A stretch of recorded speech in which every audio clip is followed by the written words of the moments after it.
AP Anakapalli జిల్లా చోడవరంలో భారీ మొత్తంలో గంజాయిని పట్టుకున్నారు పోలీసులు. నిందితుల నుంచి 300 కేజీల గంజాయిని స్వాధీనం చేసుకున్నారు. పూర్తి వివరాల కోసం కేసు నమోదు చేసి దర్యాప్తు చేస్తున్నారు పోలీసులు. కామారెడ్డి జిల్లా బాన్సువాడలో గంజాయి అమ్ముతున్న ముఠాను పోలీసులు అరెస్ట్ చేశారు. కొయ్యగుట్టలో తనిఖీలు నిర్వహించగా 120 గ్రాముల గంజాయి లభ్యమైంది.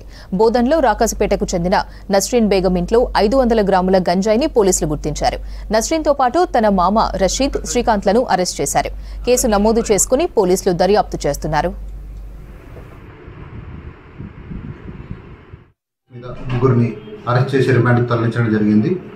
ఇందులో ముఖ్యంగా మనకు నమ్మదగిన సమాచారం మేరకు ఒక వ్యక్తి పిఆర్ గార్డెన్ కొయ్యగుట్ట దగ్గర గాంజా కన్జ్యూమ్ చేస్తున్న ఇన్ఫర్మేషన్తో ఇమీడియట్గా అక్కడికి వెళ్ళి అతన్ని పట్టుకోవడం జరిగింది. అతని పేరు విచారించగా శ్రీమల శ్రీకాంత్ అని బాన్సువాడకు చెందిన వ్యక్తిగా చెప్పడం జరిగింది.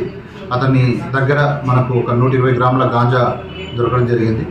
అది అతను కన్జ్యూమ్ కోసం తీసుకొచ్చానని చెప్పాడు.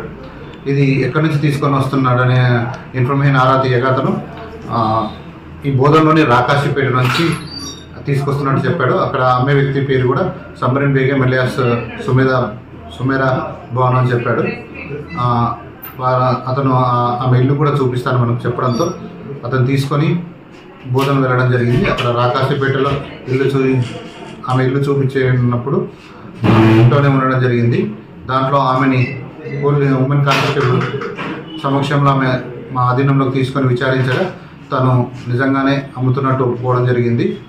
ఆమెతో పాటు వాళ్ళ మామయ్య రషీద్ కూడా ఇద్దరు కలిసి ఈ వ్యాపారం చేస్తున్నట్టు చెప్పారు. వాళ్ళు కన్జ్యూమర్స్కి అమ్మడంగా ఇంకా వాళ్ళ దగ్గర ఒక 1/2 కేజీ గాంజా ఉండడం జరిగింది. దాన్ని కూడా తీసుకొని వెయిట్ చేసి పంచల సమక్షంలో సీజ్ చేయడం జరిగింది. తర్వాత వాళ్ళ మామయ్య రషీద్ని కూడా ఎంక్వైరీ చేయగా అతను మహారాష్ట్రలోని నైగావ్ నుంచి ఈ గాంజా తీసుకున్నట్టు